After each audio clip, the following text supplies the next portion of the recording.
انجمن پیرین امریکا کنگرس درباره برفرهکرنا دستهلاتی بو آرمانج کرنه که بهتر جه پشتوانین رژیم سوریه را اره کر. جدرنه میدیای بلاف کرن که روژا سیشم اودیا کنگرس یا بلند بریار به هجمارک بلگه نیاسایی دا و اخسته دناوا دارایی وزارت بروانیا امریکا ده که دگهج 738 میلیارد دلار و دناو ده زاکونا قیصر کجبو آرمانجا پاراستنا سویلان لسوریه هاتیه پسندانه. لگوری و زاکونه ریکارین بهتر لدجی آلین پشتوانیا اپراسیون لشکریین سر برژیم سوریه و بطایبت روسیا و ایران و آلین پشتوانیا اسد شر ویل سوریه ده دکن تیل خواه بگره.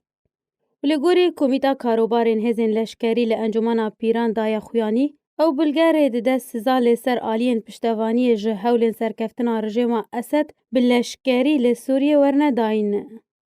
جالی خواه آژانسا اسوشیتد پرس یا امریکی دوی درباری دا گوته که او ریگار ده سزیان لسر کمپانیین بیانی که آلیکاری آوان جه رژیم روره تکس کرن لخوا بگره. هر وحاره ده وزیر دروی امریکا تومدبارین توانین جنگی لسوریه انجام دانه دادگه بکه. درباری زاگونا قیصر یا امریکی اپوزیسیون سوریه ده داخویانیه کی در روژا چهارشنبه گوت که زاگونا قیصر پشتیده مکا دریج شر و کشتن و کارساتین مروواهی جالی رژیم سوریه ولدجی گلی و بردوامی روسیه دبکارانی ناماف ویتوی ده لانجمن اولکاریا ناف دولتی ده درباری هر بریار کلیدجی اسد و رژیم سوریه پاراستن آوان هاتیه و افزاکون آلینه پر پچوک جوان کارساتان و بن پکرنان بلگه کریه.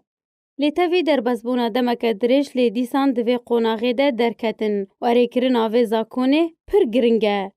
هر وها اتلافان اجتماعی اپوزیسیون سوریه ده داخویانی خود آماجه بگرنگی زاکونا قیصر کر و گوت کو پیویست وره تکس کرن. صدما روشا سوریه ایروتیر در باز دبه آستا کو گهشتی در رژیم و پشتوانی وینه و هین خدا خویانی کو اف زاکون بکه و خدمت پروسه سیاسی دل سوریه و بجدی و رجیبه جی کرن و دخواست جو آلین اکتیف لجواکا ناف دولتی کر و درفت برندن و روشا جواکا ناف دولتی کو اوه چند سال بون هاتبو راوستاندن درباری روشا سوریه وره اکتیف کرن و بریوه بچه و بریار ناف دولتی بطایبت 2254 ورن بجی کرن.